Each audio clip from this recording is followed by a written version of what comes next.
ನಮಸ್ಕಾರ, ನಾನ್ ಶರ್ಮಿತಾ ಶೆಟ್ಟಿ. ಮೈಸೂರಲ್ಲಿ ನಡೆದಿದ್ದ ಗ್ಯಾಂಗ್ ರೇಪ್ ಪ್ರಕರಣ ಸಂಬಂಧ 4 ಆರೋಪಿಗಳನ್ನ ಪೊಲೀಸರು ವಶಕ್ಕೆ ಪಡೆದುಕೊಂಡಿದ್ದಾರೆ. ಬೆಂಗಳೂರಿಂದ ಮೈಸೂರಿಗೆ ಡಿಜಿಪಿ ಪ್ರವೀಣ್ ಸೂದ್ ತೆರಳಿದ್ದಾರೆ. ಇನ್ನೇನು ಸ್ವಲ್ಪ ಹೊತ್ತಲ್ಲಿ ಅಂದ್ರೆ ಮಧ್ಯಾಹ್ನ 12:15 ಪ್ರವೀಣ್ ಸೂದ್ ಅವರು ಸುದ್ದಿಗೋಷ್ಠಿ ನಡೆಸ್ತಾರೆ ಅನ್ನೋ ಇನ್ಫಾರ್ಮೇಶನ್ ಇದೀಗ ಲಭ್ಯವಾಗ್ತಾ ಇದೆ.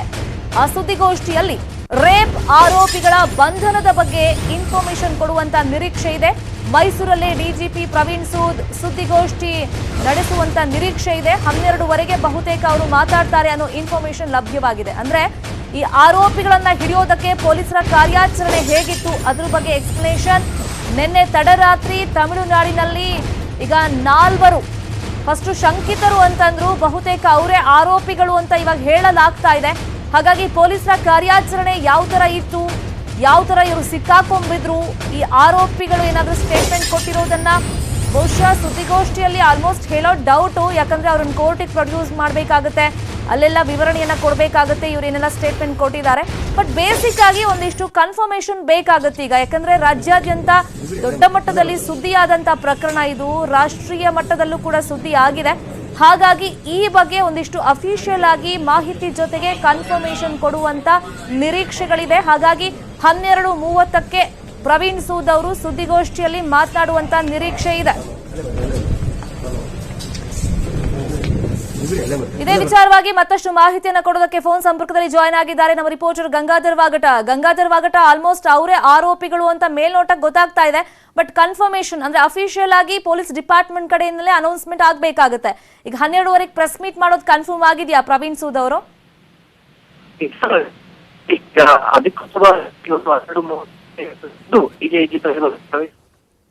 ಗಂಗಾಧರ್, ನಿಮ್ ವಾಯ್ಸ್ ಕರೆಕ್ಟ್ ಆಗಿ ರೀಚ್ ಆಗ್ತಿಲ್ಲ. ಮತ್ತೊಮ್ಮೆ ನಿಮ್ಮನ್ನ ಕನೆಕ್ಟ್ ಮಾಡ್ತೀವಿ, ನಿಮ್ಮಿಂದ ಇನ್ಫಾರ್ಮೇಶನ್ ಪಡ್ಕೊಳ್ತೀವಿ. ಇನ್ನೇನು ಕೆಲವೇ ಹೊತ್ತಲ್ಲಿ ಪ್ರವೀಣ್ ಸೂದ್ ಅವರು ಸುದ್ದಿಗೋಷ್ಠಿಯಲ್ಲಿ ವಿವರಣೆ ಕೊಡುವಂತ ಚಾನ್ಸಸ್ ಇದೆ. ಯಾಕಂದ್ರೆ ಈಗ ನಿನ್ನೆ ತಡರಾತ್ರಿ ತಮಿಳುನಾಡಿನಲ್ಲಿ 4 ಆರೋಪಿಗಳನ್ನ ಬಂಧಿಸಿದ್ದಾರೆ ಅನ್ನೋ ಇನ್ಫಾರ್ಮೇಶನ್ ಸಿಕ್ಕಿದೆ. ಅಫಿಷಿಯಲ್ ಆಗಿ ಈಗ ಸ್ಟೇಟ್ಮೆಂಟ್ ಅನ್ನ ನಾವು ಕೂಡ ನಿರೀಕ್ಷೆ ಮಾಡ್ತಾ ಇದೀವಿ. ಇದೇ ವಿಚಾರವಾಗಿ ಮತ್ತಷ್ಟು ಮಾಹಿತಿಯನ್ನ ನಮ್ಮ ರಿಪೋರ್ಟರ್ ಗಂಗಾಧರ್ ಕೊಡ್ತಾ ಇದ್ರು. Gangadhar, please go head.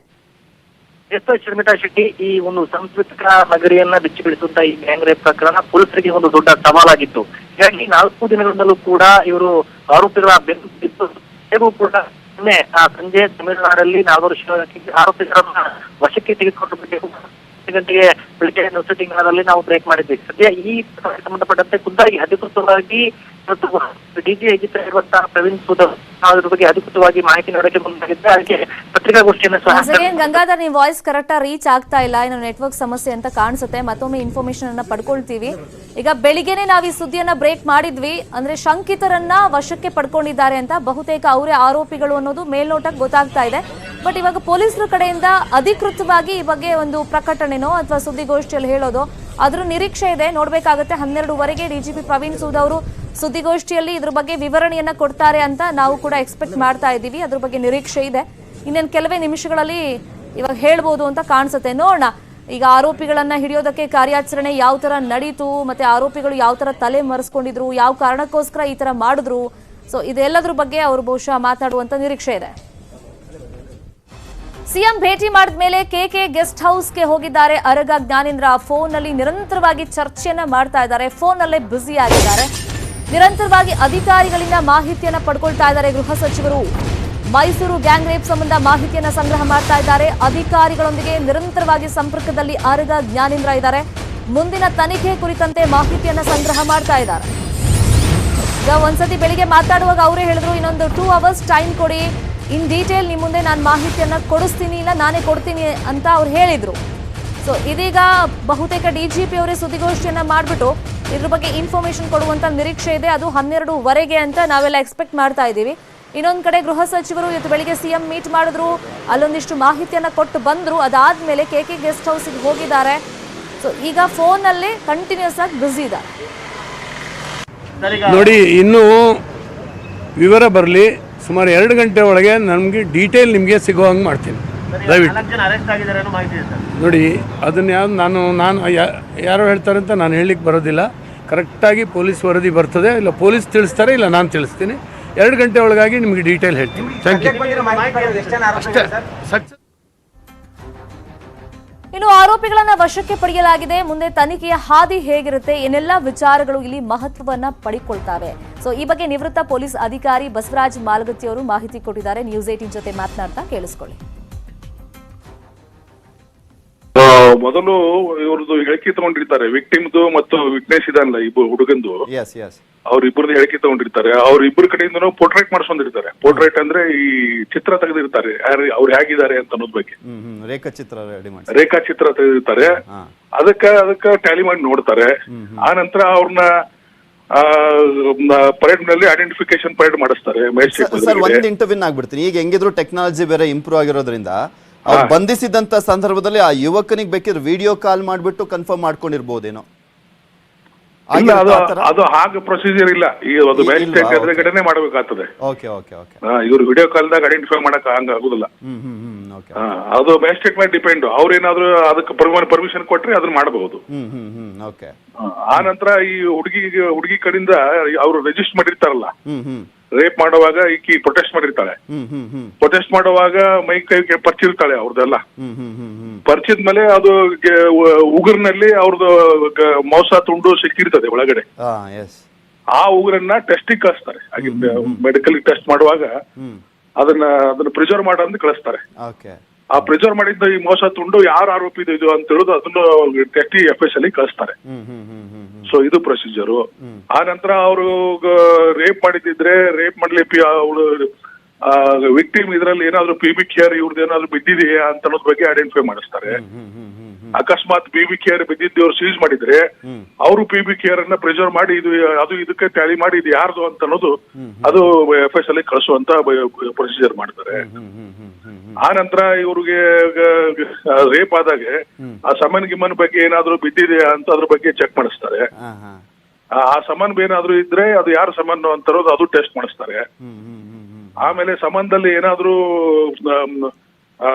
ಇದ್ರದ್ದು ಏನಾದ್ರು ಗುಪ್ತ ಸರ್ ಇನ್ನು ಯುವತಿಯ ಹೇಳಿಕೆ ಪಡ್ಕೊಂಡಿಲ್ವಲ್ಲ ಸರ್? ಯುವಕ ಏನೋ ಹೇಳಿಕೆ ಕೊಟ್ಟಿದ್ದಾನೆ. ಸೊ ಎಷ್ಟು ಇಂಪಾರ್ಟೆಂಟ್ ಡಾಕ್ಟರ್ ಎದುರುಗಡೆ ಕೊಟ್ಟಿರ್ತಾರೆ. ಡಾಕ್ಟರ್ ರೆಕಾರ್ಡ್ ಮಾಡ್ಕೊಂಡಿರ್ತಾರೆ. ಟ್ರೀಟ್ಮೆಂಟ್ ಮಾಡುವಾಗ ಆಕಿಗೆ ಇದ್ರ ಮಾಡಿರ್ತಾರೆ, ಡಾಕ್ಟರ್ ಮಾಡಿರ್ತಾರೆ. ಆ ನಂತರ ಆಕಿ ವಾಲಂಟರಿ ಆಗಿ ಕೊಡ್ತೀವಿ ಅಂತಂದ್ರೆ ಅವಾಗ ಪೊಲೀಸರ ಬಗ್ಗೆ ಕರೆಸಿ ಮಾಡ್ತಾರೆ. ಆ ನಂತರ ಇವರು ಸಂಬಂಧದಲ್ಲಿ ಏನಾದ್ರು ಆ ಸಂಬಂಧದಲ್ಲಿ ಏನಾದ್ರು ಸಿಕ್ಕಿದಂತ ಸಂಬಂಧದಲ್ಲಿ ಏನಾದ್ರು ಲೈಂಗಿಕ ಏನಾದ್ರು ರೋಗ ಈಗ ಇದಾವ ಅಂತ ಅನ್ನೋದ್ ಬಗ್ಗೆ ಚೆಕ್ ಮಾಡಿಸ್ತಾರೆ. ಸೊ ಇವೆಲ್ಲ ಟೆಸ್ಟ್ ಗಳನ್ನ ಡಾಕ್ಟರ್ಸ್ ಥ್ರೂ ಅದನ್ನ ಮಾಡಬೇಕು. ಡಾಕ್ಟರ್ ಅದನ್ನೆಲ್ಲ ಪ್ರಿಸರ್ವ್ ಮಾಡಿರ್ತಾರೆ. ಅದನ್ನೆಲ್ಲ FS ಅಲ್ಲಿ ಕಳಿಸಿ ಅದನ್ನ ಟೆಸ್ಟ್ ಮಾಡ್ಲಿಕ್ಕೆ ಕಳಿಸ್ತಾರೆ. This is the procedure. Okay, ಈಗ ಪ್ರಾಥಮಿಕ ಹಂತದಲ್ಲಿ ಕೋರ್ಟ್ಗೆ ಏನನ್ನೆಲ್ಲ ಕೊಡ್ಬೇಕಾಗತ್ತೆ ಅವರು ಪ್ರೊಡ್ಯೂಸ್ ಮಾಡಿದಂತ ಸಂದರ್ಭದಲ್ಲಿ? 24 hours ಒಳಗಡೆ ಪ್ರೊಡ್ಯೂಸ್ ಮಾಡ್ಬೇಕಲ್ಲ? ಈಗ ಅಲ್ಲ, 24 hours ಮಾಡಬೇಕು. ಪ್ರೊಡ್ಯೂಸ್ ಮಾಡೋದಕ್ಕಿಂತ ಮುಂಚೆನೆ ಇದೆಲ್ಲ ಮೆಡಿಕಲ್ ಮಾಡಿಸ್ತಾರೆ. ಅವ್ರು ಅರೆಸ್ಟ್ ಮಾಡಿ ಇದನ್ನೆಲ್ಲ ಮೆಡಿಕಲ್ ಮಾಡಿಸ್ತಾರೆ. ಕೋರ್ಟ್ಗೆ ಪ್ರೊಡ್ಯೂಸ್ ಮಾಡೋದಕ್ಕೂ ಮುಂಚೆನೆ ಮತ್ತೆ ಹೆಚ್ಚಿನ ಟೆಸ್ಟ್ ಬೇಕಾಗಿದ್ರೆ ಮತ್ತೆ PC ಕಸ್ಟಡಿ ತಗೋತಾರೆ. ಅವಾಗ ಮತ್ತೆ ಕಳಿಸ್ತಾರೆ. ಸೊ ಈಗ 4 ಜನ ಕರ್ಕೊಂಬಂದಂತ ಸಂದರ್ಭದಲ್ಲಿ ಫಸ್ಟ್ ಇವ್ರದೆಲ್ಲ ಮೆಡಿಕಲ್ ಟೆಸ್ಟ್ ಎಲ್ಲ ಆಗುತ್ತೆ. ಫಸ್ಟ್ ಗೆ ಮೆಡಿಕಲ್ ಟೆಸ್ಟ್ ಮಾಡಿಸ್ತಾರೆ 4 ಮಂದಿ. ಟೆಸ್ಟ್ ಮಾಡಿಸಿ ನಾಳೆ ಅಕಸ್ಮಾತ್ ಅವ್ರಿಗೆ ಏನಾದ್ರು ಏನ್ ಪ್ರಾಬ್ಲಮ್ ಇದ್ರೆ ಮತ್ತೆ ಪೊಲೀಸ್ ಕಸ್ಟಡಿಯಲ್ಲಿ ಡೆತ್ ಗಿತ್ ಆತು ಅದು ಆತು ಇದು ಆತು ಅಂತ ಇದು ಆದ್ರೆ ಅದಕ್ಕೆ ಪ್ರಿಕಾಷನ್ ಸಲುವಾಗಿ ಮೊದಲಿಗೆ ಪೊಲೀಸ್ ಟೆಸ್ಟ್ ಮಾಡಿಸ್ತಾರೆ. ಇದು ಮೆಡಿಕಲ್ ಟೆಸ್ಟ್ ಮಾಡಿಸ್ತಾರೆ ಮೊದಲಿಗೆ. ಸರ್ ಇನ್ನು ಮತ್ತೊಂದ್ ಕಡೆ ನಾನು ಆಗ್ಲೇ ಕೇಳ್ತಿದ್ದೆ, ಯುವತಿ ಹೇಳಿಕೆ ಓಕೆ, ಇನ್ನೊಂದು ವಾರ ಆದ್ಮೇಲೆ ಪಡ್ಕೊಂಡ್ರು ಅಂತ ಅನ್ಕೊಂಡ್ರು ಕೂಡ ಈಗ ಟೆಕ್ನಿಕಲ್ ಎವಿಡೆನ್ಸ್ ಎಲ್ಲ ಎಷ್ಟು ಇಂಪಾರ್ಟೆಂಟ್ ಆಗುತ್ತೆ ಸರ್ ಇವಾಗ? ಬಹಳ ಇಂಪಾರ್ಟೆಂಟ್. ಅವರು ಅದನ್ನ ಈ ಡಾಕ್ಟರ್ ಮೆಡಿಕಲ್ ಟ್ರೀಟ್ಮೆಂಟ್ ಕೊಡುವಾಗ ಅದು ವಜನದಲ್ಲಿಂದ ಸಮನ್ ಗಿಮನ್ ಎಲ್ಲ ಪ್ರಿಸರ್ವ್ ಮಾಡಿರ್ತಾರೆ ಡಾಕ್ಟರ್ ಟ್ರೀಟ್ಮೆಂಟ್ ಕೊಡುವಾಗ. ಅದು ಹೈಮನ್ ರಪ್ಚರ್ ಆಗಿದೋ ಹೇಗೋ, ಅಲ್ಲಿ ವಿಕ್ಟಿಮ್ದು ಹೈಮನ್ ರಪ್ಚರ್ ಆಗಿದೆ ಹೇಗೋ ಅದ್ರ ಬಗ್ಗೆನೂ ಟೆಸ್ಟ್ ಮಾಡ್ತಾರೆ. ಇವಾಗ ಆಗಿದೆಯೋ ಮುಂಚೆನೆ ಆಗಿದೆಯೋ ಅಂತ ಅದು ಟೆಸ್ಟ್ ಮಾಡ್ತಾರೆ. ಸೊ ಇವೆಲ್ಲ ಪ್ರೊಸೀಜರ್ ಇದಾವೆ. ಎಲ್ಲ ಪ್ರೊಸೀಜರ್ ಅಟೆಂಡ್ ಮಾಡಿ ಆದ ನಂತರ ಮತ್ತೊಂದು ಪ್ರಮುಖವಾಗಿ ಅಂದ್ರೆ ಆ ಯುವಕ ಬೇರೆ ಇದ್ದಿದ್ದಂಥದ್ದು ಆ ಸ್ಥಳದಲ್ಲಿ. ಹೌದು. ಸೊ ಆ ಯುವಕನನ್ನು ಕೂಡ ಅಲ್ಲಿ ಕರ್ಕೊಂಡು ಹೋಗ್ತಾರಾ ಇವರನ್ನು ವಿಚಾರಣೆ ಹೌದೌದು, ಮೊದಲು ಯುವಕನ ಕಡೆಯಿಂದ ಐಡೆಂಟಿಫೈ ಮಾಡಿಸ್ತಾರೆ, ನಂತರ ಅವನ ಕಡೆಯಿಂದ ಆಕಿನ ಕಡೆಯಿಂದ ಐಡೆಂಟಿಫೈ ಮಾಡಿಸ್ತಾರೆ, ಎರಡಿಬ್ಬರ ಕಡೆಯಿಂದ ಐಡೆಂಟಿಫೈ ಮಾಡಿಸ್ತಾರೆ. ಈ ಸ್ಟಾರ್ಟಿಂಗ್ ನಲ್ಲಿ ಸರ್ ವಿಚಾರಣೆ ಈ ಆರೋಪಿಗಳನ್ನೆಲ್ಲ ಮಾಡುವಂತ ಸಂದರ್ಭದಲ್ಲಿ ಆ ಸ್ಥಳ ಏನ್ ಗ್ಯಾಂಗ್ ರೇಪ್ ಆಗಿತ್ತಲ್ಲ ಆ ಒಂದು ಸ್ಥಳಕ್ಕೆ ಮಹಜರು ಮಾಡ್ತಾರ? ಮಾಡ್ತಾರೆ, ಈಗಾಗಲೇ ಮಹಜರ್ ಮಾಡಿರ್ತಾರೆ, ಆ ಹುಡುಗನ ಕರ್ಕೊಂಡೋಗಿ ಮಾಡಿರ್ತಾರೆ. ನಂತರ ಆ ವಿಕ್ಟಿಮ್ ಬಂದ್ರೆ ಅವ್ರ ಕಡೆಯಿಂದ ಆದಂತ ಪ್ಲೇಸ್ ಐಡೆಂಟಿಫೈ ಮಾಡಿಸ್ತಾರೆ. ನಂತರ ಆರೋಪಿಗಳಿಗೆ ನಾವು ಇಲ್ಲೇ ಮಾಡಿ ರೇಪ್ ಮಾಡಿದೇವೆ ಅಂತ ಅದು ಜಾಗನೂ ಐಡೆಂಟಿಫೈ ಮಾಡಿಸ್ತಾರೆ ಅವ್ರ ಕಡೆಯಿಂದ. ಅಂದ್ರೆ ಕೋರ್ಟ್ ಇಂದ ವಶಕ್ಕೆ ಪಡೆದುಕೊಂಡ ನಂತರ? ಹೌದೌದು, ಕೋರ್ಟ್ ಲಿಂದ ನಂತರ ಅವೆಲ್ಲ ಮಾಡ್ತಾರೆ. Okay sir, okay. ಈ ಬಿಫೋರ್ ಕೋರ್ಟ್ ಬರೀ ಓನ್ಲಿ ಮೆಡಿಕಲ್ ಟೆಸ್ಟ್ ಮಾತ್ರ ಮಾಡಿಸೋದು. ಮೆಡಿಕಲ್ ಟೆಸ್ಟ್ ಮಾಡಿಸಿ ಆ ನಂತರ ಕೋರ್ಟಿಗೆ ಹಾಜರು ಮಾಡ್ತಾರೆ. ಇವ್ರನ್ನ ವಶಕ್ಕೆ ಪಡಿಬಹುದು, ನೀವು ವಿಚಾರಣೆ ಮಾಡಬಹುದು ಅಂತ ಕೋರ್ಟ್ ಕೊಟ್ಟ ಆದ್ಮೇಲೆ ನೆಕ್ಸ್ಟ್ ಎಲ್ಲ ಪ್ರೊಸೀಜರ್ ಫಾಲೋ ಮಾಡ್ತಾರೆ. Okay sir, thank you. ಅದು ಐಡೆಂಟಿಫಿಕೇಶನ್ ಎಲ್ಲ ಮಾಡ್ಲಿಕ್ಕೆ ಲೇಟ್ ಆಗ್ತದೆ, ಅದಕ್ಕೆ ಟೈಮ್ ತಗೋತಾರೆ. PC ಕಸ್ಟಡಿ ತಗೊಂಡು ಐಡೆಂಟಿಫಿಕೇಶನ್ ಮಾಡ್ತಾರೆ. ಇನ್ನು ಸಾಕ್ಷ್ಯ ಕಲೆ ಹಾಕೋದು ಹೆಂಗೆ, ಯಾವೆಲ್ಲ ಮಾಹಿತಿ ಸಂಗ್ರಹ ಮಾಡಬೇಕಾಗುತ್ತೆ ಈ ಟೈಮ್ನಲ್ಲಿ, ಈ ಬಗ್ಗೆ ವಿಧಿ ವಿಜ್ಞಾನ ತಜ್ಞರಾದ ಡಾಕ್ಟರ್ ದಿನೇಶ್ ರಾವ್ ಮಾಹಿತಿ ಕೊಟ್ಟಿದ್ದಾರೆ, ಕೇಳಿಸ್ಕೊಳ್ಳಿ. ಪ್ರಕರಣಗಳು ಬಂದಂತ ಸಂದರ್ಭದಲ್ಲಿ ಇಡೀ ರಾಷ್ಟ್ರದಾದ್ಯಂತ ಚರ್ಚೆ ಆಗುವಂತ ವಿಚಾರ. ಈಗ ಆ ಯುವತಿಯ ಹೇಳಿಕೆಯನ್ನ ಇನ್ನು ದಾಖಲು ಮಾಡಿಕೊಂಡಿಲ್ಲ, ಬಟ್ ಆ 4 ಬಂಧಿಸುವಲ್ಲಿ ಯಶಸ್ವಿ ಆಗಿದ್ದಾರೆ ಅಂತ ಹೇಳಲಾಗ್ತದೆ. ವಾಟ್ ನೆಕ್ಸ್ಟ್ ಅಂತ, ಏನ್ ಪ್ರೋಸೆಸ್ ಇರುತ್ತೆ ಅಂತ? ಅಲ್ಲ, ಈಗ ಎಲ್ಲದಕ್ಕಿಂತ ಇಂಪಾರ್ಟೆಂಟ್ ಏನಂದ್ರೆ, ಒಂದು ಅವ್ರಿಗೆ ಅರೆಸ್ಟ್ ಮಾಡಿದ ನಂತರ ಅಫ್ಕೋರ್ಸ್ ಅವರು ವಿತಿನ್ 24 hours ಮ್ಯಾಜಿಸ್ಟ್ರೇಟ್ ಮುಂದೆ ಪ್ರೊಡ್ಯೂಸ್ ಮಾಡಬೇಕು. Then they should take into their custody, number 1. ಆಮೇಲೆ ಎಲ್ಲದಕ್ಕಿಂತ ನಾವು ಬರೇ ಅರೆಸ್ಟ್ ಮಾಡೋದ್ರಿಂದ ಅವ್ರ ಆರೋಪ ಸಾಬೀತಾಗೋದು ಅನ್ನೋದು ದೊಡ್ಡ ಸುಳ್ಳು. ಹೌದು ಹೌದು. ಎಲ್ಲದಕ್ಕಿಂತ they should connect them to the actual crime. ಏನ್ ಕ್ರೈಮ್ ಆಗಿದೆ ಅಲ್ಲ, ಸೆಕ್ಷುವಲ್ ಅಸಾಲ್ಟ್, ಅದಕ್ಕೆ ಕನೆಕ್ಟ್ ಮಾಡೋಂಥದ್ದು ಎವಿಡೆನ್ಸ್ ಇರಬೇಕು. Either the evidence should be there at the crime scene, ಇಲ್ಲ ಅಂದ್ರೆ ಆ evidence should be there on the victim ಅಂತ. This is what is called based on the Locard's principle of exchange ಅಂತೀವಿ ನಾವು. So ಆ ಆಧಾರದ ಮೇಲೆ ಈಗ ಸಾಕ್ಷ್ಯಗಳನ್ನ, ಎವಿಡೆನ್ಸ್ ಗಳನ್ನ ಶೇಖರಣೆ ಏನ್ ಮಾಡಿದ್ದಾರೆ. ಫಾರ್ ಎಕ್ಸಾಂಪಲ್ ಅಲ್ಲಿ ಇವರು ಅಲ್ಲಿ ಪಾರ್ಟಿ ಮಾಡ್ತಿದ್ರು ಅನ್ನೋದಕ್ಕೆ ಏನಾದ್ರು ಸಿಕ್ಕಿದೆ, ಅದ್ರ ಮೇಲೆ ಇವ್ರ ಫಿಂಗರ್ ಪ್ರಿಂಟ್ಸ್ ಇದೆಯಾ, ಇಲ್ಲ ಇವ್ರ ಮೇಲೆ ಸೆಕ್ಷುವಲ್ ಅಸಾಲ್ಟ್ ಮಾಡಿದಾರಂತ ಹುಡುಗಿ ಸ್ಟೇಟ್ಮೆಂಟ್ ಒಂದು ಡೆಫಿನೆಟ್ಲಿ ಆ ಹುಡುಗಿ statement it self is enough. But ಆದ್ರೂ ಕನ್ವಿಕ್ಷನ್ಗೆ ಮೋರ್ ಇಂಪಾರ್ಟೆಂಟ್ ಈಗ ಇವರ ಬಟ್ಟೆಗಳ ಮೇಲೆ ಇರ್ತಕ್ಕಂತ ಇವ್ರ ಕೂದಲುಗಳಾಗಿರ್ಬೋದು, ಇಲ್ಲ ಇವರ ಸೆಮಿನಲ್ ಸ್ಟೇನ್ಸ್ ಅಂತೀವಲ್ಲ ಅದಾಗಿರ್ಬೋದು, ಇಲ್ಲ ಸಲೈವರಿ ಸ್ಟೇನ್ಸ್ ಅಂತೀವಿ ಎಂಜಲು. ಸೊ ಅದು ಹುಡುಗಿ ಬಟ್ಟೆ ಮೇಲೆ ಇಲ್ಲ ಹುಡುಗಿ ಅಂಗಾಂಗಗಳ ಮೇಲೆ ಅದು ಶೇಖರಣೆ ಮಾಡಿದಾರ. That is one very good evidence ಆಗ್ತದೆ. ಇವ್ರಿಗೆ ಕನ್ವಿಕ್ಷನ್ ಯಾರು ತಪ್ಪಿಸ್ಲಿಕ್ಕೆ ಆಗಲ್ಲ. That is one evidence. ಎರಡನೇದು, ಕ್ರೈಮ್ ಸೀನ್ ನಲ್ಲಿ ಇವರು ಅಲ್ಲಿ ಇದ್ದಿದ್ದಕ್ಕೆ ಏನಾದ್ರೂ ಎವಿಡೆನ್ಸ್, ಈಗ ಏನೋ ಬಸ್ ಟಿಕೆಟ್ ಅಂತ ಏನೋ ಹೇಳ್ತಿದ್ದಾರೆ, ಅಲ್ಲದೆ ಅಲ್ಲಿ ಏನಾದ್ರು ಮದ್ಯ ಬಾಟ್ಲ್ಗಳ ಮೇಲೆ ಇವರ ಪ್ರಿಂಟ್ಸ್, ಇಲ್ಲ ಇವ್ರಿಗೆ ಸೇರಿರ್ತಕ್ಕಂಥ ವಸ್ತುಗಳು, ಆ ಜಾಗದಲ್ಲಿ ಏನಾದ್ರೂ ಅದಕ್ಕೆ ಕ್ರೈಮ್ ಸೀನ್ ಎಕ್ಸಾಮಿನೇಷನ್ ತುಂಬಾ ಇಂಪಾರ್ಟೆಂಟ್. ಸೊ ಇದನ್ನೆಲ್ಲ ಇವರ ಸರ್, ಈಗ ದಿನೇಶ್ ಸರ್ ಇನ್ನೂ ಕೂಡ ಆ ಯುವತಿಯ ಹೇಳಿಕೆಯನ್ನ ದಾಖಲು ಮಾಡ್ಕೊಂಡಿಲ್ಲ, ಯುವಕ ಹೇಳಿಕೆಯನ್ನ ಕೊಟ್ಟಿರುವಂತದ್ದು. ಯುವಕನ ಹೇಳಿಕೆ ಎಷ್ಟು ಇಂಪಾರ್ಟೆನ್ಸ್ ಅನ್ನ ಪಡ್ಕೊಳ್ಳುತ್ತೆ ಈ ಟೈಮ್ ನಲ್ಲಿ? Definitely, because he's will be taken as a witness to the crime. Yes, ಅವ್ರು ಈಗ ವಿಟ್ನೆಸ್, ಪ್ರಾಸಿಕ್ಯೂಟರ್ ವಿಟ್ನೆಸ್ ಆಗ್ತಾರೆ. ಸೊ ಇವ್ರು ಏನಾಗ್ತದಂದ್ರೆ, ಇವರು ನೋಡಿದರೆ though he was not sexually assaulted but he was physically assaulted. Physically assaulted to further the sexual assault crime.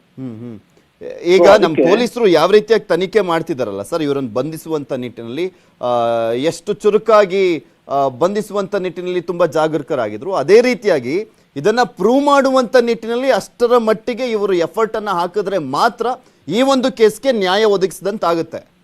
ಅಲ್ಲ, definitely ಇದು ಈಗ ಹೋಗಿ ಹಿಡಿದು ಮಾಡಿರೋ ಸಾಧನೆ that is very well appreciated.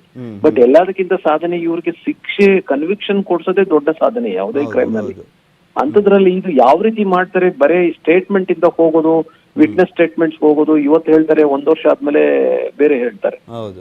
So ಆತರ ಇಟ್ಕೊಂಡಾಗ ಫೊರೆನ್ಸಿಕ್ ರಿಲಯಬಲ್ ಎವಿಡೆನ್ಸ್ ಅಂತ ಏನ್ ಹೇಳ್ತೀವಿ ಅದನ್ನ ಶೇಖರಣೆ ಮಾಡಬೇಕು. ಅದೇ ತುಂಬಾ, that is what is called scientific method of investigation. So ಅಂತದ್ದು ಇದಾಗ ಯಾವುದೇ ಕೋರ್ಟ್ ಇಂದ ಇವ್ರಿಗೆ ಬೇಲ್ ಸಿಗೋದಿಲ್ಲ. ಅವಾಗ no, you can never escape the conviction or even the death sentence. So ಅವಾಗ ಈ ತರ ಎವಿಡೆನ್ಸಸ್ ನ ಮುಂದಿಟ್ಕೊಂಡು ಹೋದಾಗ ತುಂಬಾ ಕೇಸ್ನಲ್ಲಿ ಅವರು ಒಂದು ನ್ಯಾಯ ಸಿಗ್ಲಿಕ್ಕೆ ಸಾಧ್ಯ. ಈಗ ಹುಡುಗಿ ಸ್ಟೇಟ್ಮೆಂಟ್ ಒಂದು ಸಾಧ್ಯ ಇದೆ ನಿಜ, ಬಟ್ ಮೆಡಿಕಲ್ ಎವಿಡೆನ್ಸ್ ಅಲ್ಲಿ ಪರೀಕ್ಷೆ ಮಾಡಿದಾಗ ಯಾವ್ಯಾವ ಎವಿಡೆನ್ಸ್ ಶೇಖರಣೆ ಮಾಡಿದಾರೋ ಇಲ್ವೋ, ಶೇಖರಣೆ ಮಾಡದೇ ಇದ್ರೆ ತೊಂದರೆ. ಇಂಥ ಕೇಸ್ಗಳಲ್ಲಿ ಯುವತಿಯ ಹೇಳಿಕೆ ತುಂಬಾ ಇಂಪಾರ್ಟೆನ್ಸ್. ಎಸ್, ಹೌದು, ಸಹಜವಾಗಿ ಆ ಒಂದು ಹೇಳಿಕೆ ತುಂಬಾ ಇಂಪಾರ್ಟೆನ್ಸ್ ಅನ್ನ ಪಡ್ಕೊಂಡಿರುತ್ತೆ. ಎವಿಡೆನ್ಸ್ ಎಷ್ಟು ಮಟ್ಟಿಗೆ ಪ್ರಾಮುಖ್ಯತೆ ಪಡ್ಕೊಳ್ಳುತ್ತೆ? ಬರೀ ಆ ಯುವತಿಯ ಹೇಳಿಕೆ ಮಾತ್ರ ಸಾಕಾಗುತ್ತಾ ಅಥವಾ ಎವಿಡೆನ್ಸ್ ಇದಕ್ಕೆಲ್ಲ ಬೇಕಾಗೇ ಆಗುತ್ತಾ? ಯುವತಿ ಸ್ಟೇಟ್ಮೆಂಟ್ ತುಂಬಾ ಮಹತ್ವದು. ಎವಿಡೆನ್ಸ್ ಇಲ್ದಿದ್ರೂ ಸಹ ಯುವತಿ statement it holds good. But ಯುವತಿ ಹೇಳಿಲ್ಲ ಅಂದ ಮಾತ್ರಕ್ಕೆ ಎವಿಡೆನ್ಸ್ ಇದ್ದಾಗ that will be enough to more than the statement of the victim. ಈಗ ಫಾರ್ ಎಕ್ಸಾಂಪಲ್ ಇವ್ರ ಸೆಮಿನಲ್ ಸ್ಟೆನ್ಸ್ ಆ ಹುಡುಗಿ ಬಟ್ಟೆ ಮೇಲೆ ಇದ್ದಾಗ ಆ ಹುಡುಗಿ ಕಾಂಟ್ ಡಿನೈ ಇದು ನಂದಲ್ಲ ಅಂತ, ಇದು ಗೊತ್ತಿಲ್ಲ ಅಂತ ಹೇಳಲಿಕ್ಕೆ ಬರೋದಿಲ್ಲ. She has to confirm the incident and accused semen ಹೇಗ್ ಬಂತು ಅಂತ ಪ್ರಶ್ನೆ ಬಂದಾಗ sexual assault will be established. So ಅವರು ಯಾವುದೇ ಕೋರ್ಟ್ ನಲ್ಲಿ ಆಚೆ ಬರ್ಲಿಕ್ಕೆ ಸಾಧ್ಯ ಇಲ್ಲ. ಈ ಕೆಲಸನ ಪೊಲೀಸ್ ಅವರು ಮಾಡ್ತಕ್ಕಂಥದ್ದು. That is what is very important. ಇದನ್ನೇ ಪ್ರಾಸಿಕ್ಯೂಷನ್ಗೆ evidences, both the material evidence, biological evidence, technical evidence ಮತ್ತೆ ಸ್ಟೇಟ್ಮೆಂಟ್ ಆಫ್ ದ ವಿಕ್ಟಿಮ್, ಇಷ್ಟೆಲ್ಲ ಏನಾದ್ರು ಇದ್ದಾಗ ಅವರು ಯಾವುದೇ ಕಾರಣಕ್ಕೂ ಯಾವುದೇ ಕೋರ್ಟ್ ಇಂದ ಬೇಲ್ ತಗೊಳ್ಳಿಕ್ಕೆ ಸಾಧ್ಯ ಇಲ್ಲ. ಮತ್ತೆ ಅವರಿಗೆ ಸ್ಟಾರ್ಟಿಂಗ್ ಕೋರ್ಟ್ಗೆ ಪ್ರೊಡ್ಯೂಸ್ ಮಾಡುವಂತ ಸಂದರ್ಭದಲ್ಲಿ ಈಗ 24 hours ಅಲ್ಲಿ ಅವರನ್ನ ಕೋರ್ಟ್ಗೆ ಪ್ರೊಡ್ಯೂಸ್ ಮಾಡ್ಬೇಕಾಗತ್ತಲ್ಲ ಸರ್, ಈ ಎವಿಡೆನ್ಸ್ ಗಳ ಮುಖಾಂತರನೇ ಆ ಕೋರ್ಟ್ಗೆ ಸದ್ಯಕ್ಕೆ ಪ್ರೊಡ್ಯೂಸ್ ಮಾಡ್ಲೇಬೇಕಾಗತ್ತಾ ಎವಿಡೆನ್ಸ್ ಗಳನ್ನ? ಇಲ್ಲ. ಈಗ ಒಂದು ಅವರು ಯಾವ ಆಧಾರದ ಮೇಲೆ ಅವ್ರಿಗೆ ಹಿಡಿದಿದ್ರಿ ಅಂತ ಸಬ್ಸ್ಟಾನ್ಶಿಯೇಟ್ ಮಾಡ್ಬೇಕು ಅಷ್ಟೇ ಹೊರತು ಈಗ ಸದ್ಯಕ್ಕಂತೂ ಆ ಯುವಕನ ಸ್ಟೇಟ್ಮೆಂಟ್ ಸಾಕಾಗುತ್ತೆ ಅನ್ಸುತ್ತೆ. ಆ ಯುವಕನ ಸ್ಟೇಟ್ಮೆಂಟ್ ಸಾಕಾಗುತ್ತೆ ಅನ್ಸುತ್ತೆ. ಅಂದ್ರೆ ಆ ಯುವಕ ಫೈಂಡ್ ಔಟ್ ಮಾಡಿದ್ರೆ ಎಸ್ ಇವರೇ ಐಡೆಂಟಿಫೈಸ್ ಅಲ್ಲ, ಅವ್ರ ಮೊಕ್ಕಚರಿ ಐಡೆಂಟಿಫೈ ಮಾಡ್ತಾನೆ. ಒಂದು ಎಲ್ಲದಕ್ಕಿಂತ ಇವ್ರು ಯಾವ ಆಧಾರದ ಮೇಲೆ ಹಿಡಿದ್ರು ಅಂತ ಎಸ್ಟಾಬ್ಲಿಷ್ ಆಗಿರುತ್ತೆ. ಇಷ್ಟು ಪ್ರೋಸೆಸ್ ಆಗಿರುತ್ತಲ್ಲ ಅವ್ರಿಗೆ ಟ್ರೇಸ್ ಮಾಡಿ ಹಿಡಿಯಕ್ ಕಾರಣ ಏನು ಅಂತ, ಅದನ್ನ to correlate with the crime, ಅದನ್ನ ಅಷ್ಟಿದ್ರೆ ಸಾಕು. ಎವಿಡೆನ್ಸ್ ಈ ಒಂದಿನಕ್ಕೆ ಈಗ ಸಿಗೋದಿಲ್ಲ. ಆ ಎವಿಡೆನ್ಸ್ ನ ಶೇಖರಣೆ ಮಾಡ್ಲಿಕ್ಕೆ ಅವ್ರಿಗೆ ಕಸ್ಟಡಿಗೆ ತಗೊಳ್ಳೋದು. ಅದಾದ್ಮೇಲೆ ದಟ್ ಬಿ ಒಂದು ಇವತ್ತೇ ಎಲ್ಲ ಎವಿಡೆನ್ಸ್ ತೋರಿಸ್ಬಿಟ್ಟು ಅವ್ರಿಗೆ ಇಡಿಸ್ಬೇಕು. No, that's not possible at all. ಹೌದು. ಬಟ್ ಇವ್ರಿಗೆ ಅರೆಸ್ಟ್ ಮಾಡಿ ಲಕ್ಷಾಂತರ ಜನದಲ್ಲಿ ಬರೀ 5 ಜನಕ್ಕೆ ಯಾಕೆ ಹಿಡಿದ್ರು ಅಂತ ಅವ್ರ ಹತ್ರ ಉತ್ತರ ಇರುತ್ತೆ.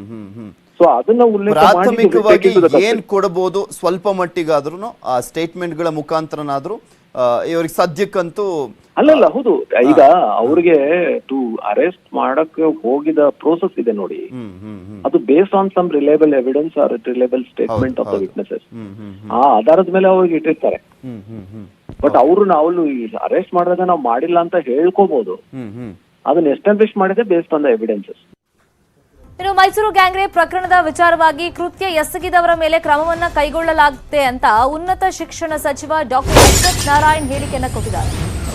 ಇಂತಹ ಪ್ರದೇಶದಲ್ಲಿ ಅಂದ್ರೆ ಅದೊಂದು ನಿರ್ಜನ ಪ್ರದೇಶ, ಯಾರು ಅಷ್ಟೊತ್ತಿನಲ್ಲಿ ಓಡಾಟ ಮಾಡ್ತಿರ್ಲಿಲ್ಲ, ಮತ್ತೆ ಅಕ್ರಮ ಚಟುವಟಿಕೆಗಳ ತಾಣ ಆಗಿತ್ತು ಅಂತ ಸ್ಥಳೀಯರು ಏನೆಲ್ಲ ಆರೋಪ ಮಾಡಿದ್ರು.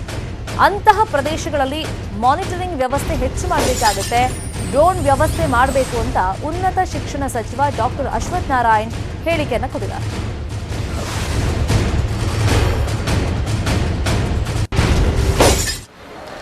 ಭಾಳ ಮುಖ್ಯವಾಗಿ ಎಲ್ಲೇ ಇಂಥ ಘಟನೆಗಳು ನಡಿಬಾರ್ದು. ಈ ಘಟನೆಯನ್ನು ಸಂಪೂರ್ಣವಾಗಿ ಖಂಡಿಸುವಂಥದ್ದು ಮಾಡ್ತಾಯಿದ್ದೀನಿ. ಮತ್ತು ಇವತ್ತೇನು ಬಂಧಿಸಿರುವಂಥದ್ದು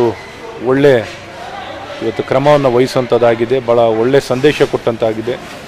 ಇವತ್ತೆಲ್ಲ ರಾಜ್ಯದ ಜನತೆಗೆ ಎಲ್ಲೋ ಒಂದು ಕಡೆ ಭಾಳಷ್ಟು ಆತಂಕ ಇತ್ತು. ಈ ಆತಂಕವನ್ನು ದೂರ ಮಾಡಲಿಕ್ಕೆ ಇವತ್ತು ಯಾರು ಈ ತಪ್ಪಿಸ್ತರು ಅಥವಾ ಈ ಕ್ರೂರ ಕೆಲಸವನ್ನು ಮಾಡಿದಂಥವ್ರು, ರೇಪ್ ಮಾಡಿದಂಥವ್ರನ್ನ ಮೇಲೆ ಕ್ರಮ ವಹಿಸುವಂಥದ್ದು ಒಳ್ಳೆಯ ಕ್ರಮವಾಗಿದೆ. ತಕ್ಷಣ ಅವ್ರು ಬಂಧಿಸಿ ಅವ್ರಿಗೆ ತಕ್ಕ ಶಿಕ್ಷೆ ಆಗುವಂಥದ್ದು ಆಗಬೇಕು, ತ್ವರಿತವಾಗಿ ಆಗಬೇಕು. ಒಳ್ಳೆಯ ಸಂದೇಶ. ಎಲ್ಲ ಕಡೆಯೂ ಸುರಕ್ಷಿತವಾಗಿರೋ ರೀತಿಯಲ್ಲಿ ಇನ್ನೊಂದು ಹೆಚ್ಚು ಕ್ರಮಗಳನ್ನು ಇಂಥ ಪ್ರದೇಶಗಳಲ್ಲಿ ಇನ್ನೂ ಹೆಚ್ಚು ಮಾನಿಟ್ರಿಂಗ್ ಸಿಸ್ಟಮ್ಗಳನ್ನು ತರುವಂಥದ್ದಾಗಬೇಕು. ಇನ್ನು ಸರ್ವಿಲೆನ್ಸು, ಮಾನಿಟ್ರಿಂಗ್ ಸಿಸ್ಟಮ್ಗಳು ಎಲ್ಲೋದ್ರೂ ಸುರಕ್ಷಿತವಾಗಿರಬೇಕು. ಸುರಕ್ಷತೆಗೆ ಆದ್ಯತೆ ಕೊಡುವಂಥದ್ದಾಗಬೇಕು.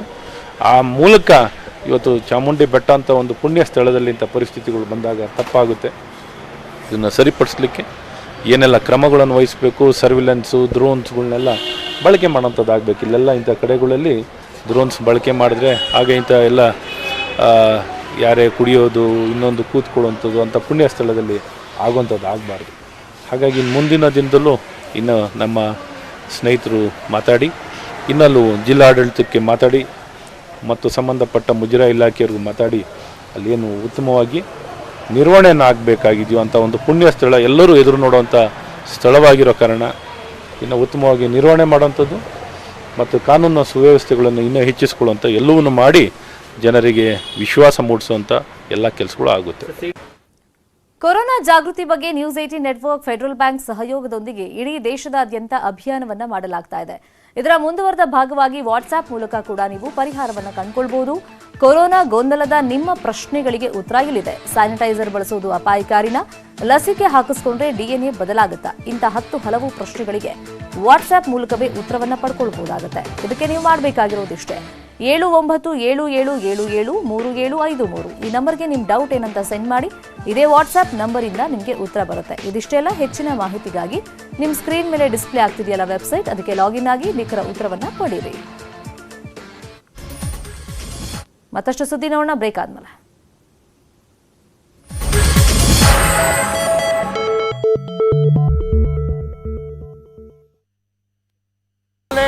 ಬಾಲೆಗೂ ಮುನ್ನ ಬಿ ಅಲರ್ಟ್. Breaking news. ವೈಭವೀಕರಣ ಇಲ್ಲ, ತಿರುಚೋದಿಲ್ಲ. ಪಕ್ಷ ವಿರೋಧಿ ಚಟುವಟಿಕೆ ಚಾಟಿ. ಸಿಡಿಗಳನ್ನು ನ್ಯೂಸ್ 18 ಕನ್ನಡ ಸೂಪರ್ ಎಕ್ಸ್ಕ್ಲೂಸಿವ್. ಸುಳ್ಳು ಹೇಳಲ್ಲ. Big news, bigger breaking. ವಸ್ತುನಿಷ್ಠ ವರದಿ, ತ್ವರಿತ ಮತ್ತು ಖಚಿತ ಮಾಹಿತಿ. ಈ ಒಂದು ಸ್ಟೇಟ್ಮೆಂಟ್ ನಲ್ಲಿ ಮಾಜಿ ಸಿಎಂಗೆ ದುಡ್ಡು ಕೊಟ್ಟಿರೋದ್ರ ಬಗ್ಗೆ ಫಸ್ಟ್ ಎಲ್ಲವೂ ಕೂಡ ರೇಟಿಂಗ್ಸ್ ನಲ್ಲಿ ಕೇಳಲಾಗಿತ್ತು. ಹಳ್ಳಿಯಿಂದ ದಿಲ್ಲಿವರೆಗೆ ಸುದ್ದಿ ಬ್ರೇಕ್ ಆಗೋದೇ ಇಲ್ಲಿ. ಪಾಸಿಟಿವ್ ಕಾರಣ ಅಪನ ಹಾತ್ ದೇನಾ. ನಾವು ಬ್ರೇಕ್ ಮಾಡ್ತೀವಿ, ಫಾಲೋ ಅಪ್ ಕೂಡ ನಮ್ದೆ. ಬ್ರೇಕಿಂಗ್ ನ್ಯೂಸ್ ಅಂದ್ರೆ ನ್ಯೂಸ್ 18 ಕನ್ನಡ. ತೊಲಗಿಲ್ಲ ಕೊರೋನಾ, ಮೈ ಮರೆಯಬೇಡಿ ಜೋಪಾನ. ನಮ್ಮ ಕೈಯಲ್ಲೇ ಇದೆ ನಮ್ಮವರ ಪ್ರಾಣ. ಮೂರನೇ ಅಲೆ ಬರುವ ಮುನ್ನ ಬಿ ಅಲರ್ಟ್. ಇದು ನ್ಯೂಸ್ 18 ಕಳಕಳಿ. Big impact. ನ್ಯೂಸ್ 18 ಕನ್ನಡದ ವರದಿಯಿಂದಾಗಿ ಅಕ್ರಮ ಗ್ಯಾಸ್ ದಂಧೆಯ ವರದಿ ಈಗ ಇಂಪ್ಯಾಕ್ಟ್ ಆಗಿದೆ.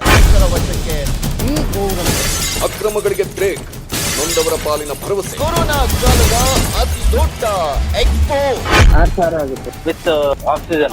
ನ್ಯೂಸ್ 18 ಬಿಚ್ಚಿಡ್ತಾ ಇದೆ ಈ ದಂಧೆಯ ಕರಾಳ ಮುಖ. ನ್ಯೂಸ್ 18 ವರದಿಗೆ ಕರುನಾಡ ಸ್ಪಂದನೆ. ವರದಿಗಷ್ಟೇ ಸೀಮಿತವಲ್ಲ, ಶಾಶ್ವತ ಪರಿಹಾರದ ಬಿಗ್ ಇಂಪ್ಯಾಕ್ಟ್. ರಾಜ್ಯ ಸರ್ಕಾರ ಮತ್ತೊಂದು ವರದಿಯ ಬಿಗ್ ಇಂಪ್ಯಾಕ್ಟ್. ನ್ಯೂಸ್ 18 ವರದಿಗೆ ಪ್ರತಿಕ್ರಿಯಿಸಿದ ಆರೋಗ್ಯ ಸಚಿವ ಡಾಕ್ಟರ್ ಕೆ ಸುಧಾಕರ್. ನಮ್ಮ ಕಡೆಯಿಂದನೂ ಫಂಡ್ ಕೊಡ್ತೀವಿ ಅಂತ ಎಲ್ಲರ ಪರವಾಗಿ ಧನ್ಯವಾದಗಳು, ಕೃತಜ್ಞತೆ ಹೇಳ್ತೀನಿ. ನ್ಯೂಸ್ 18 ಫಲಶ್ರುತಿಯಾಗಿ ಒಂದು ಸರ್ಕಾರದಲ್ಲೂ ಜನಪರ ವರದಿಗಳಿಗೆ ಮತ್ತೊಂದು ಹೆಸರೇ news 18 Kannada. News 18 impact. Virus, pandemic, Covid ಇದೆಲ್ಲ ಕಾಮನ್ ಬಿಡ್ರಿ, ಹಳೆ ವಿಷಯ. ಹೀಗಂತ ಹೇಳ್ತಾರೆ ಎಷ್ಟೋ ಜನ. ನೀವು ಕೂಡ ಹೀಗೆ ಯೋಚನೆ ಮಾಡ್ತಾ ಇದ್ದೀರಾ? ಹಾಗಿದ್ರೆ ನಮ್ಗೆ ನಿಮ್ಮ ಮುಖ ತೋರಿಸ್ಬೇಡಿ. ನಿಮ್ಮ ಮುಖ ತೋರಿಸಿ. ಇಷ್ಟೊಂದು ಒಟ್ಟಾಗಿ ಹೇಳ್ತಿದೀವಿ ಅನ್ಕೊಂಡ್ರ? ಆದ್ರೆ ಈ ಮಾತನ್ನ ಹೇಳಲೇಬೇಕು. ಸಿಚುವೇಶನ್ ಮತ್ತೆ ಅಲಾರ್ಮಿಂಗ್ ಆಗಿದೆ. ನಮ್ಮಲ್ಲಿ ಇನ್ನೂ ಕೆಲವರು ಮಾಸ್ಕ್ ಅನ್ನ ಹಾಕ್ತೆ ಸುತ್ತಾಡ್ತಿದ್ದಾರೆ. ತಮ್ಮವರನ್ನ ಅಪಾಯಕ್ಕೆ ತಳ್ತಾ ಇದ್ದಾರೆ. ನೋಡಿ, ನಿಮ್ಗೆ ಗೊತ್ತಾಗ್ತಾ ಇದೆ ಕೊರೋನಾ ಸಂಖ್ಯೆ ಮತ್ತೆ ಏರಿಕೆ ಆಗ್ತಿದೆ ಅಂತ. ವ್ಯಾಕ್ಸಿನ್ ಬಂತು ಅಂತ ಕೇರ್ಲೆಸ್ ಆಗಬೇಡಿ. ಇನ್ನೂ ಕೂಡ ಎಚ್ಚರಿಕೆ ಅಗತ್ಯ. ಕೋವಿಡ್ ನಿಯಮಗಳನ್ನ ಪಾಲಿಸಿ, ಬದುಕಿ ನಿಮ್ಮವರನ್ನ ಬದುಕಿಸಿಕೊಳ್ಳಿ. ಒಂದೇ ಒಂದು ರಿಕ್ವೆಸ್ಟ್ ಏನಂದ್ರೆ ನಮಗೆ ನಿಮ್ಮ ಮುಖ ತೋರಿಸ್ಬೇಡಿ. ಮುಖ ತೋರಿಸ್ಬೇಡಿ.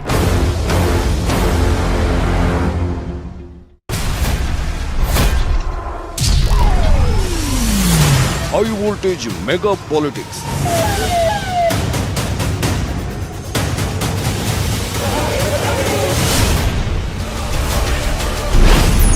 ಸೆನ್ಸೇಷನಲ್ ಸುದ್ದಿ ಹಿಂದಿನ ಸತ್ಯ.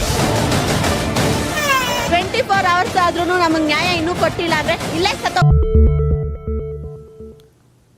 Welcome back. ಮೈಸೂರಿನ ಗ್ಯಾಂಗ್ ರೇಪ್ ಪ್ರಕರಣ ಸಂಬಂಧ ಆಲ್ರೆಡಿ ಈಗ 4 ಆರೋಪಿಗಳನ್ನ ಪೊಲೀಸರು ವಶಕ್ಕೆ ಪಡ್ಕೊಂಡಿದ್ದಾರೆ ಅನ್ನೋದು ಗೊತ್ತಾಗಿದೆ. ಅವರು ಶಂಕಿತರ ಅಥವಾ ನಿಜಕ್ಕೂ ಆರೋಪಿಗಳ ಪೊಲೀಸರ ಕಡೆಯಿಂದ ಅಧಿಕೃತವಾಗಿ ಇನ್ಫಾರ್ಮೇಶನ್ ಬೇಕಾಗುತ್ತೆ. ಹಾಗಾಗಿ ಪ್ರವೀಣ್ ಸೂದ್ ಅವರು ಇನ್ನೇನು ಕೆಲವೇ ನಿಮಿಷಗಳಲ್ಲಿ, ಈಗ 12ವರೆಗೆ ಪ್ರೆಸ್ ಮೀಟ್ ಮಾಡ್ತಾರೆ ಅಂತ ಒಂದು ನಿರೀಕ್ಷೆ ಇದೆ. ಹಾಗಾಗಿ ಕೆಲವೇ ನಿಮಿಷಗಳಲ್ಲಿ ಈ ಬಗ್ಗೆ ಮಾಹಿತಿಯನ್ನು ಕೊಡುವಂತ ನಿರೀಕ್ಷೆ ಇದೆ. ಕಾರ್ಯಾಚರಣೆ ಯಾವ ತರ ಆಯಿತು, ಅವರನ್ನ ತಮಿಳುನಾಡಿನಲ್ಲಿ ಬಂಧಿಸಿದ್ದಾರೆ ಅಂತ ಇನ್ಫಾರ್ಮೇಶನ್ ಸಿಕ್ಕಿದೆ.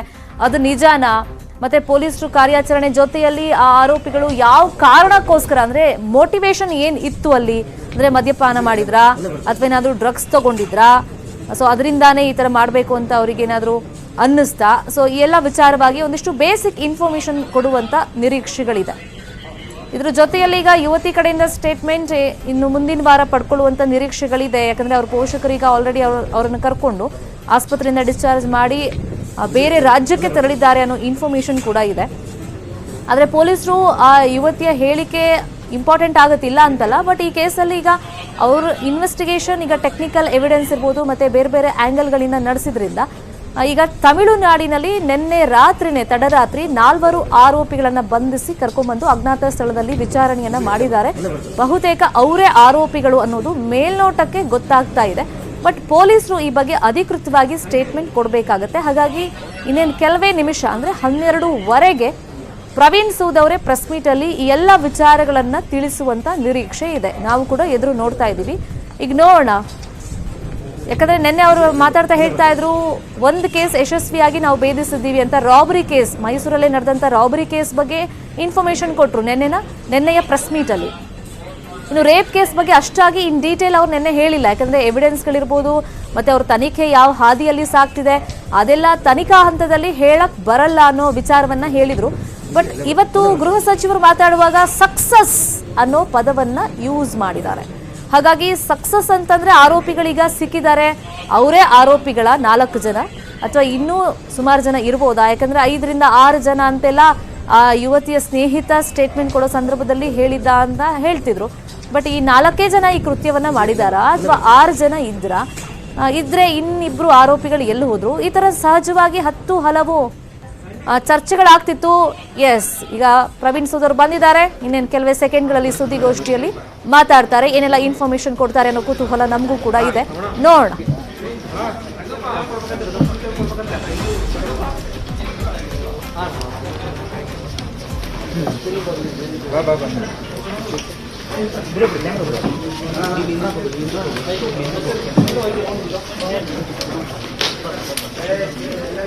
ಮಹೇಶ್ ಸರ್ 2 ನಿಮಿಷ ಕಾಣಿಸಲ್ಲ ನೋಡಿ ಒಂದೇ ಒಂದು ಸ್ವೀಟ್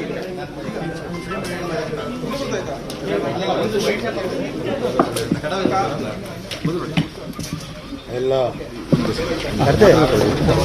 ಎಲ್ಲ ಮಾಧ್ಯಮ ಮಿತ್ರರಿಗೆ ನಮಸ್ಕಾರ. ನಮ್ಮ ಸರ್ವಿಸಲ್ಲಿ 24 ಗಂಟೆ ಒಳಗೆ 2 ಸರಿ, 24 ಅಲ್ಲ 20 ಗಂಟೆಯಲ್ಲಿ 2 ಸರಿ ಈ ಥರ ಪ್ರೆಸ್ ಮೀಟ್ ಮಾಡೋದು ಸಂದರ್ಭ ಯಾವಾಗಲೂ ಬಂದಿರಲಿಲ್ಲ. ಆದರೆ ತಮ್ಮೆಲ್ಲರಿಗೂ ಗೊತ್ತಿದೆ, ನಿನ್ನೆ ಸಾಯಂಕಾಲ 5 ಗಂಟೆ ನಾನು ತಮ್ಮ ಜೊತೆಗೆ 24ನೇ ತಾರೀಕೇನು ಘಟನೆ ಆಗಿತ್ತು, 23ನೇ ತಾರೀಕೇನು ಘಟನೆ ಆಗಿತ್ತು ಅದರ ಬಗ್ಗೆ ಮಾತಾಡಿದೆ. ಯಶಸ್ವಿಯಾಗಿ ಸುಖಾಂತ ಆಗಿದೆ ಆ ಘಟನೆದು, ತಮ್ಮೆಲ್ಲರಿಗೂ ಗೊತ್ತಿದೆ. ನೆಕ್ಸ್ಟ್ ಡೇ 24th ಆಗಸ್ಟ್ಗೆ ಇನ್ನೊಂದು ಬಹಳ ದುಃಖದ ಘಟನೆ, ಹೇಳಕ್ಕೂ ನಮಗೂ ಮುಜುಗರ ಆಗತ್ತೆ ಅಂತ ದುಃಖದ ಘಟನೆ ಅಂದರೆ ರೇಪ್ ಆ್ಯಂಡ್ ರಾಬರಿ. ಒಂದು 24ನೇ ತಾರೀಕು ಆಗಿತ್ತು, 25ನೇ ತಾರೀಕು ನಾವು ಆಲಂಡಹಳ್ಳಿ ಪೊಲೀಸ್ ಸ್ಟೇಷನಲ್ಲಿ ರಿಜಿಸ್ಟರ್ ಮಾಡಿದ್ದೀವಿ. ಇದುವರೆಗೆ ತಮ್ಮೆಲ್ಲರಿಗೂ ಗೊತ್ತಿದೆ, ಇನ್ಸಿಡೆಂಟ್ 7 to 8 o'clock ಸಾಯಂಕಾಲ ಮಧ್ಯದಲ್ಲಿ ಆಗಿದೆ. ಕಂಪ್ಲೇನೆಂಟ್ ಅಂದರೆ that boy and the victim, that girl var dragged and ದುಡ್ಡು ಡಿಮಾಂಡ್ ಇತ್ತು, 3 ಲಕ್ಷ ಕೊಡಬೇಕು ಅಂತ ಒಂಥರ ರಾಬರಿ ಮಾಡೋದು ಪ್ರಯತ್ನ ಇತ್ತು. ಅದು ಯಶಸ್ವಿ ಆಗಿಲ್ಲ. ಆದರೆ ಅದ ನಂತರ ಈ ಒಂದು ದುಃಖದ ಘಟನೆ ಆಯಿತು. ಇದಾದ್ಮೇಲೆ ನಮ್ಮ ಕಮಿಷನರ್ ಅವರು ಮತ್ತೆ ಈ ದಕ್ಷಿಣ ವಲಯದ IG ಅವರು ಕೂಡ ಎಲ್ಲರೂ ಸೇರಿ ಒಂದು ಕಾರ್ಯಾಚರಣೆ ಪ್ಲಾನಿಂಗ್ ಮಾಡಿ 7 ತಂಡಗಳು ಬೇರೆ ಬೇರೆ ಕೆಲಸಕ್ಕೆ ಅವರು ಹಾಕಿದ್ರು. ಈ ಕೇಸಲ್ಲಿ ಒಂದು ವಿಶೇಷ ಅಂದರೆ ಇದುವರೆಗೆ ನಮಗೆ ವಿಕ್ಟಿಮ್ ಇಂದ ಯಾವುದೋ ಒಂದು ಶಬ್ದನೂ ಗೊತ್ತಾಗಲಿಲ್ಲ. ಅದು ಸಹಜ, ನಾವು ಒಪ್ಕೋಬೇಕಾಗತ್ತೆ. ನಿನ್ನೆ ಕೂಡ ನಾನು ಮಾತಾಡಿದೆ, we have to be sensitive to the trauma she suffering. ಆ ಕಾರಣದಿಂದ ಯಾರು ಪೊಲೀಸ್ ಆಫೀಸರ್ ಆಗಲಿ ಬೇರೆ ಯಾರಾಗಲಿ ಅವಳ ಜೊತೆಗೆ ಒಂದು ಸೆಂಟೆನ್ಸ್ ಕೂಡ ಎಕ್ಸ್ಚೇಂಜ್ ಮಾಡೋಕ್ಕಾಗಲಿಲ್ಲ. ಅವ್ರ ಫ್ರೆಂಡ್ ಯಾರಿದ್ರು, ಮೇಲ್ ಫ್ರೆಂಡ್, ಅವರು ನಮಗೆ ಸ್ವಲ್ಪ ಮಾಹಿತಿ ಕೊಟ್ಟರು. ಆದರೆ ಅದೂ ಇನ್ಕಂಪ್ಲೀಟ್, ಯಾಕೆಂದರೆ ಅವರು ಅನ್ಕಾನ್ಷಿಯಸ್ ಆಗಿದ್ರು ಮತ್ತು ಅವ್ರದ್ದು ಲಿಮಿಟೇಷನ್ಸ್ ಇತ್ತು. ಆಮೇಲೆ ಮೂರನೇ ವಿಷಯ ಅಂದರೆ 7:30 8 o'clock ಎಷ್ಟು ಕತ್ಲಾಗತ್ತೆ ಅಲ್ಲಿ ತಮಗೆಲ್ಲ ಗೊತ್ತಿದೆ. ಮಧ್ಯದಲ್ಲಿ ನಿನ್ನೆ ಮತ್ತೆ ಮೊನ್ನೆ ಸಾಕಷ್ಟು ಪಬ್ಲಿಕ್ ಡೊಮೇನಲ್ಲಿ ಸ್ಪೆಕ್ಯುಲೇಷನ್, ಅಡ್ವೈಸ್ ಎಲ್ಲ ಸಿಕ್ಕಿದೆ. ಆದರೆ ಅದು ನಾವು ಗಮನಕ್ಕೆ ತರದೆ, ಯಾಕೆಂದರೆ most of it is speculative. ಇಂಥವ್ರು ಮಾಡಿರ್ಬೋದು, ಅಂಥವ್ರು ಮಾಡಿರ್ಬೋದು. ನನಗೆ ಅನೌನ್ಸ್ ಮಾಡೋಕ್ಕೆ ಭಾಳ ಖುಷಿ ಆಗ್ತಾ ಇದೆ ಅಂತ ಹೇಳೋಕ್ಕಾಗಲ್ಲ, ಯಾಕೆಂದರೆ ಇದು ಸಂತೋಷದ ಪ್ರಸಂಗ ಯಾವುದೂ ಇಲ್ಲ.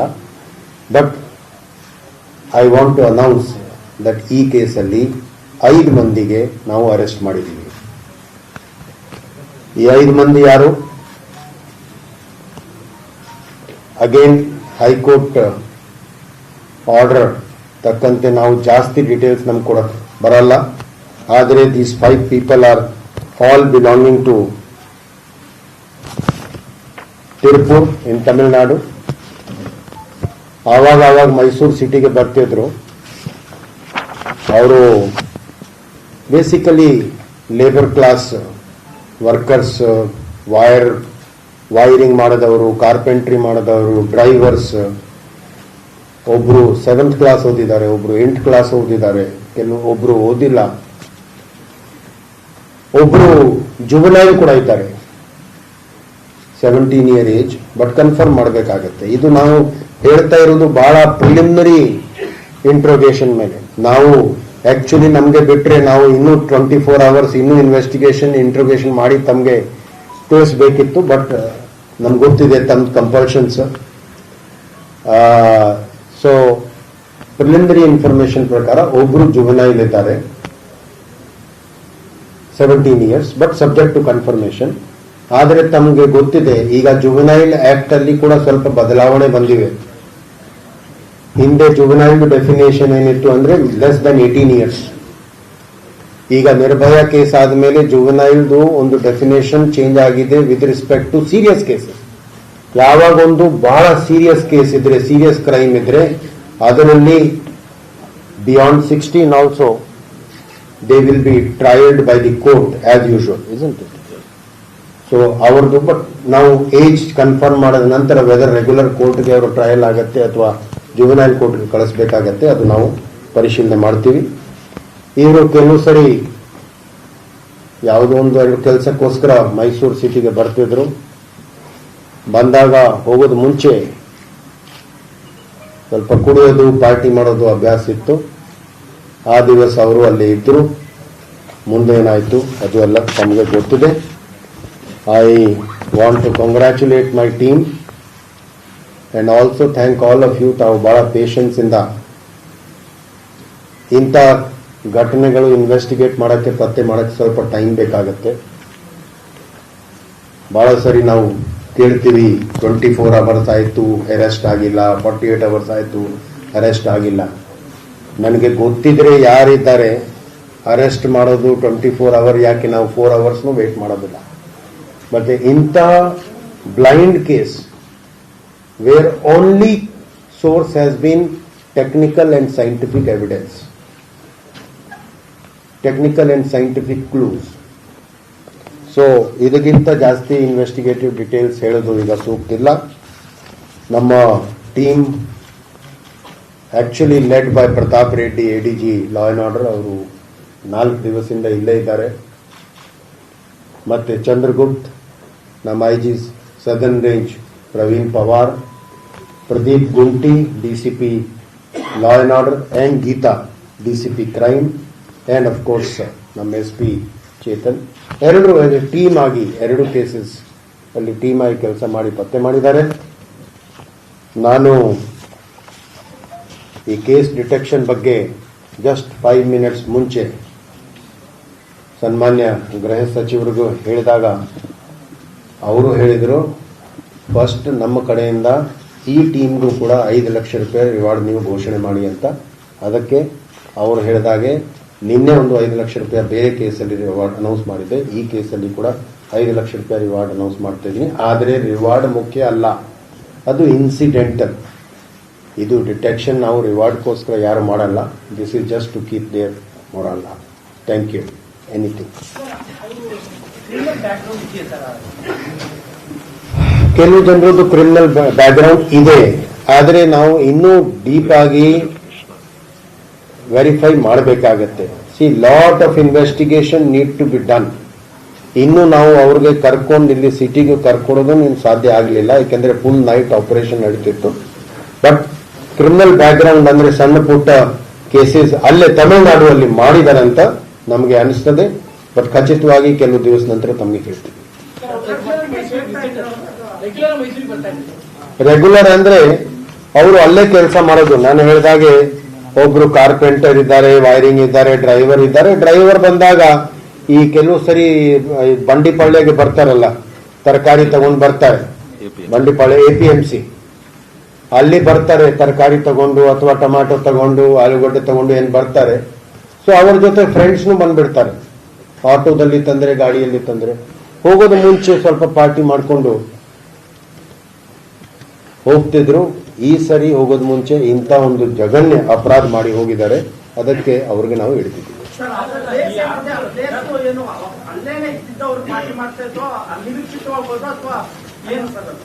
ಅವರು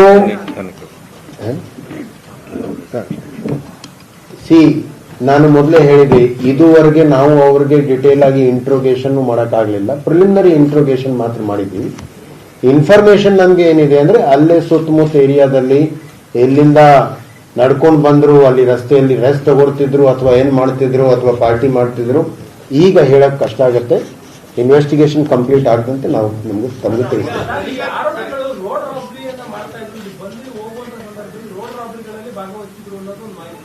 ಇದುವರೆಗೆ ಹೇಳಕ್ ಆಗಲ್ಲ, ನಮ್ಗೆ ಮಾಹಿತಿ ಅಲ್ಲ. ತಮ್ಗೆ ಇದ್ರೆ ನಮ್ಗೆ ಕೊಡಿ.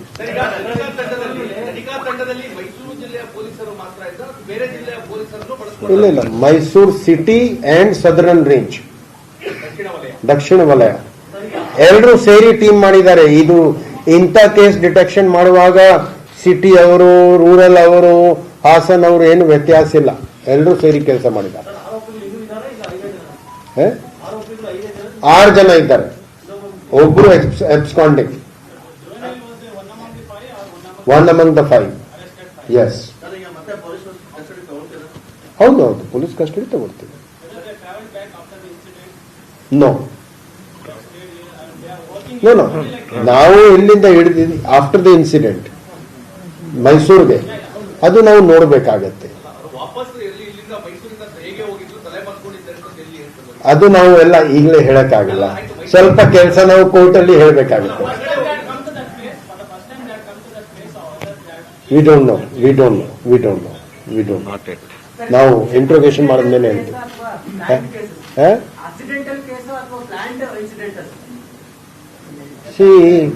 ಒಂದು ನಿಮಿಷ. ರೇಪ್ ಪ್ಲಾನ್ಡ್ ಆರ್ ಆಕ್ಸಿಡೆಂಟಲ್ ಹೇಳೋದು ಅಷ್ಟು ಸುಲಭ ಅಲ್ಲ.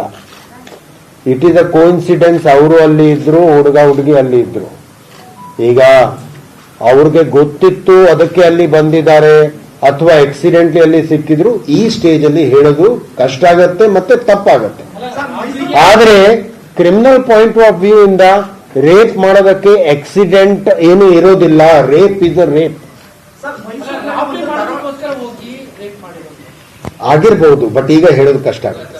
ಮೈಸೂರಲ್ಲಿ ಒಂದು ದರೋಡೆ ನಡೀತು, ಒಂದು ಈಗ ಗ್ಯಾಂಗ್ ರೇಪ್ ನಡೀತು, ಇಂಥ ಅಪರಾಧ ಕೃತ್ಯಗಳು ಜಾಸ್ತಿ ಆಗ್ತದೆ. ಏನ್ ಕಾರಣ ಇಲ್ವಾ ಸರ್? ಏನು ಹೆದರಿಕೆ ಇಲ್ವಾ? ಏನು ಕಾರಣ ಬಹಳ ಡಿಟೇಲ್ಡ್ ಚರ್ಚೆ ನಾವು ಆಫೀಸರ್ಸ್ ಮಾಡಬೇಕಾಗತ್ತೆ. ಅದಕ್ಕೆ ಏನು ಕಾರಣ?